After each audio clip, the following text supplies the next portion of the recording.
मित्रांनो, first इयरचं preparation करताना भरपूर सारे मुलं डिमोटिवेट होतात. डिमोटिवेट झालं की मग मोटिवेशनल स्पीकरचे लेक्चर बघता 2 दिवस मोटिवेशन येतं आणि ते 2 दिवसात निघून जातं. मित्रांनो, मोटिवेशनने कॉन्फिडन्स येत नाही, तर तो प्रॉपर अभ्यासाच्या स्ट्रक्चर केल्याने कॉन्फिडन्स येतो. मग स्ट्रक्चर मध्ये काय आलं तर पहिल्यांदा आपले युनिट्स ठरवा, कुठले युनिट्स आपल्याला करायचे, कुठले युनिट सोपे, कुठले अवघड आहे.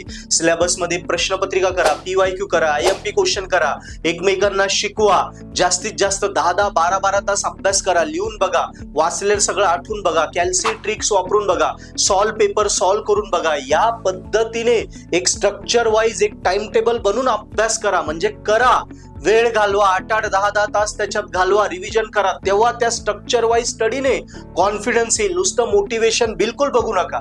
या मोटिवेशनने 1-2 दिवस कॉन्फिडन्स येतो, नंतर माणसा कमी होतो, इतका डाऊन होऊन जातो की पुन्हा अभ्यास शून्य होऊन जातो. त्याच्यामुळे बॅकलॉग लागतात.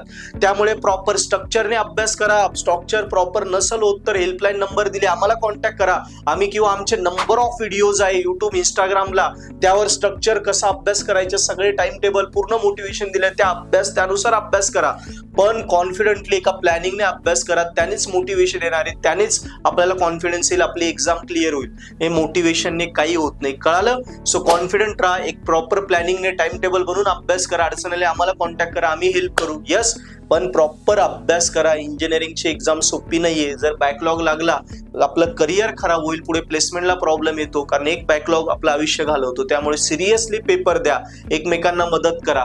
Best of luck.